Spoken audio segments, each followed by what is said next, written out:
Okay, every clock that is broken is typically right once or twice a day, more or less. And this is the case with conservative right-wing corporate media. This has happened with Bill O'Reilly. This has happened with Glenn Beck. And now it has happened with Fox News' Megyn Kelly on the subject of Iraq. She did back-to-back interviews one day after another with former Vice President Dick Cheney on the topic of Iraq, and then with former UN Ambassador John Bolton. We're going to go first to a clip of the interview with Dick Cheney. Also, Dick Cheney's daughter, Liz Cheney, was there. I'm not going to play any clips where she speaks, just in case you were wondering. I assume she did speak during the interview, but that's not what we're going to play today. Today, the focus is when Megyn Kelly focuses in specifically with former Vice President Cheney and talks to him about the fact that he had a role in creating the disastrous situation in Iraq. Let's take a look at the video. Dick Cheney with Megyn Kelly. Megyn Kelly asking the right questions here.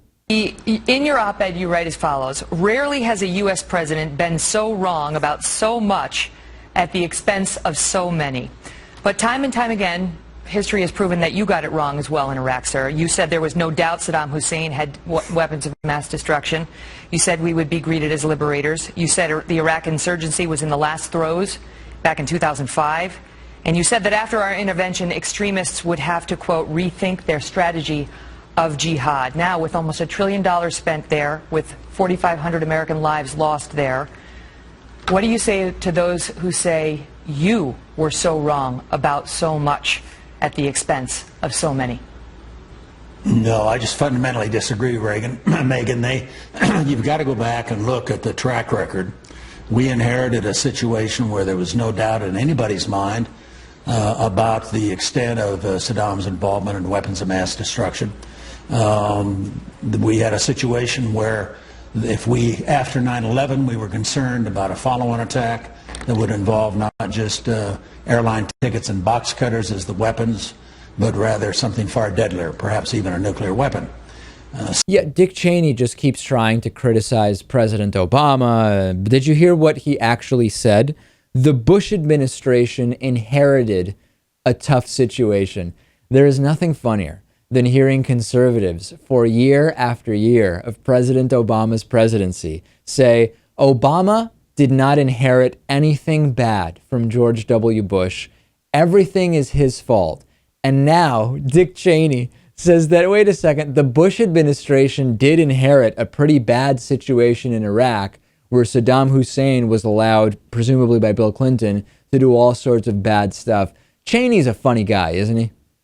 Cheney is, I wouldn't call him funny, David. I kind of want to kick him in the nuts when I hear this. Okay, so then the day after the interview with Dick Cheney, Megyn Kelly has on former UN Ambassador John Bolton, and she tries to say, we need to remember, former Ambassador Bolton, that you were involved in what got us into this mess in the first place, and John Bolton doesn't really want to talk about that. Check this out. Well, I think that's true, but I think, unfortunately, it's irrelevant to the circumstances we face now. I know you keep saying that, but it is relevant to a lot of people who are out there wondering, how did we get here? Is it not relevant to ask, how did we get here? Well, it's very interesting, but the decision maker has to look at the environment we have now, and that's why I think it's a mistake at this point for the president to put these 300 advisors in place to help the al-Maliki government. I think that ends up in strengthening Iran's hand in Iraq at a time when Iran is the principal threat that we face. And, I couldn't care less what Obama's poll numbers are. The issue is what we should do to protect American interest. Okay, you know that a lot of people are out there tonight saying, well, weren't you one of the people who was in favor of going into Iraq in the first place, and is that why you don't want to discuss the past 10 years and whether they were worth it?